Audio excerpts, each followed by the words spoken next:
everyone, my name is Isola. I'm a fashion designer and you are welcome to my channel.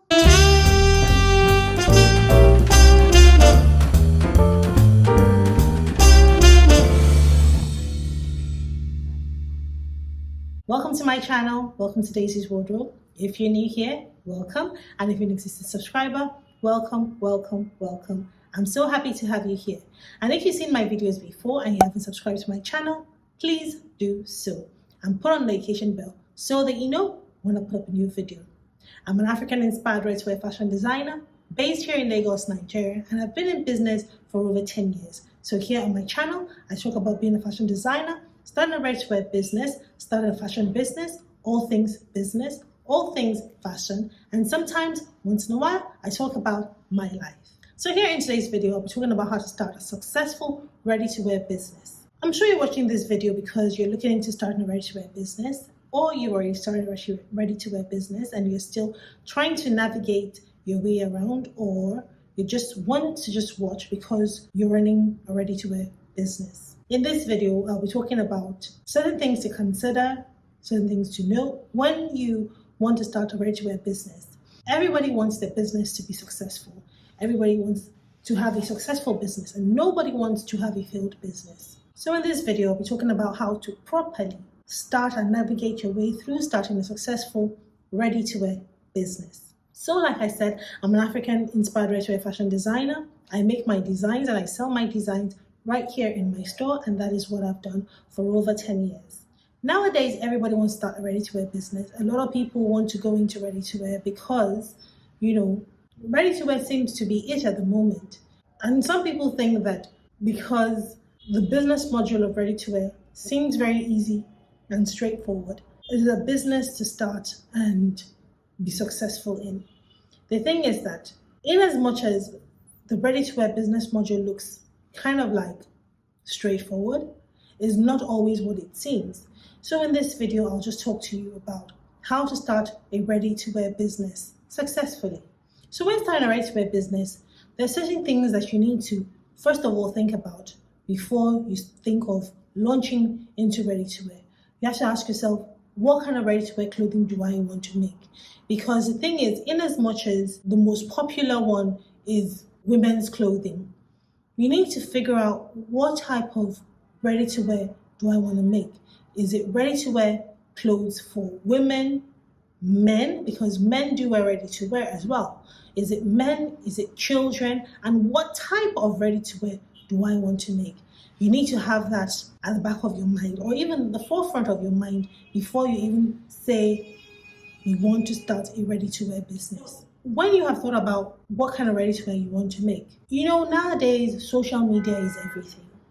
So you want to have a name for this ready-to-wear business. It's very, very important. You may wonder why I'm saying this first. I'm not talking about, the production, the sales, this. It is very, very important because when I started, that was the first thing I did. I first of all went on social media and I locked down the name Daisy's Wardrobe. On every social media handle, I opened an account with the name Daisy's Wardrobe. As soon as I had that done, I started the process of registering the business. It's very, very important to register your business because you don't know how far your business would go. In the next 2, 3, 4, 5, 6 years, you don't know what is going to happen to that business. And it is very, very important that you register the business. If you don't have a physical space and you say you want to start online first of all, which is fine, but the day that you decide to navigate into having a physical space, when you are trying to secure a space, it is very important. Properties, buildings, they ask you if your business is registered. They don't want to house a business that is not registered. Also, there are also fashion events that when you apply for, or if they reach out to you, either ways, one of the requirements they ask is your business registered? It is very, very important. But first of all, you have to secure your social media handles. And the most popular one is Instagram. People do TikTok. I'm not on TikTok, but it's very, very important that you secure your social media handles. Secondly, you have to now start to think, this ready-to-wear business that I want to start, I have decided that I want to do casual clothing for women. Easy wear, easy clothing for women. You need to figure out what kind of women you want to sell these clothes to. Is it women of a certain age or a particular age? What is their life like? Are they women that are mothers? Are they women that are single? You need to figure out all this in your mind so that you'll be able to know how to market the business when that time comes. You also need to find out, how do I want to sell these clothes to my audience, my target audience, these particular women that I have identified as my target audience. How do I intend to reach out to them? How do I intend to sell my products to these women? It could either be online or physically or even both. If you're going to sell online, you need to figure out, how do I want to sell? Do I want to sell on social media? Do I want to sell on a website? And do I want to sell on my own or your own personal website? These different means of selling online come along with their individual cost.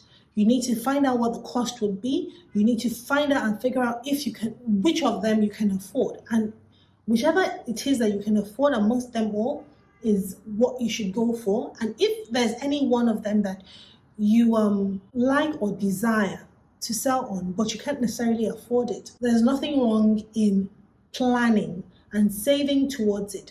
Because if you decide to start a ready-to-wear business and you just start all at once, just go with a bang like that, I don't always advise that. I always advise that people start small. When you start small, you're able to understand the market, you're able to understand your customers, and you're able to understand what the business is like. It helps you to plan ahead, plan forward. So I always advise people to start small. And starting small is relative.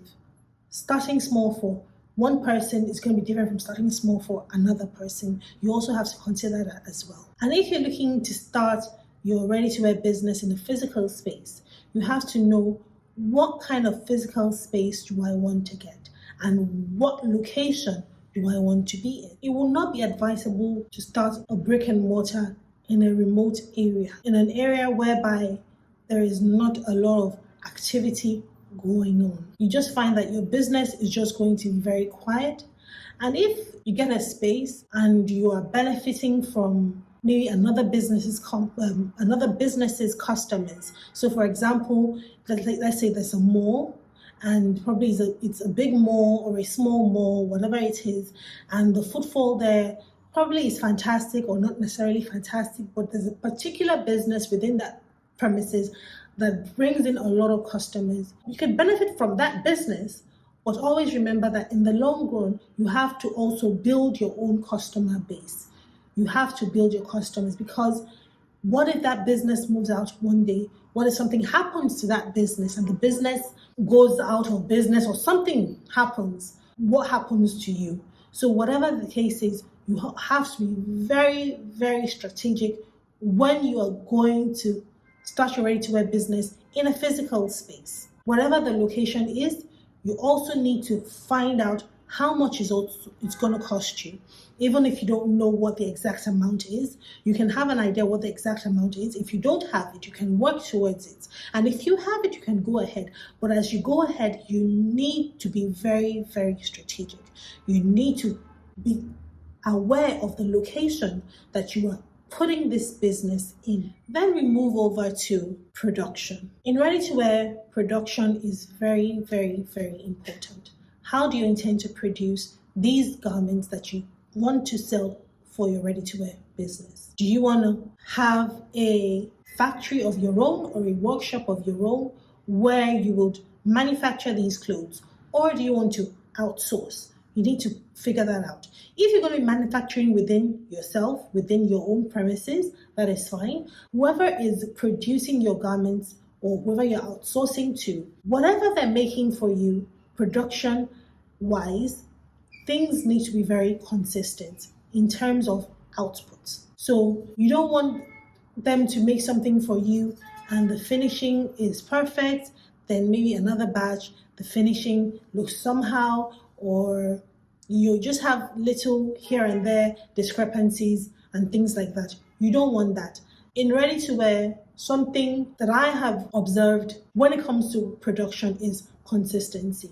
You need to be very, very consistent. So whoever you're outsourcing to, you need to make sure that they are producing for you consistently in terms of quantity and in terms of quality. Then you need to now go ahead and ask yourself, when do I want to launch this ready-to-wear business? It's very important to have that back of your mind if you have not even started at all. If you're planning, you have to have a time when you're going to launch this business. I would not advise you to wait for the perfect time because there will never be a perfect time. You have to think about when you want to launch this business. Whatever you have, whatever you've worked on, as long as it's okay, just start. It doesn't have to be perfect. If you wait for things to be perfect, you will never, ever, ever, ever start. Just start with what you have, pace yourself, and go along. Go along, believe in yourself, have faith, be positive. Be very, very positive. And, I would do another video of what to not do when you start a ready-to-wear business. Because some of the things that I will talk about in that video can be things that may discourage you when you start a ready-to-wear business. So don't wait for the perfect time. Don't wait to have everything. Don't wait till everything is perfect. As long as you have done the basics and worked on the basics, just start. Because when you start, you see how the business is running, you see how the business is going, and it helps you to make decisions on how to move forward with the business. So my video for today is done. If you enjoyed watching my video, please give me a thumbs up and subscribe and put on the notification bell so that you know when I put up a new video. And so I will see you soon. Bye.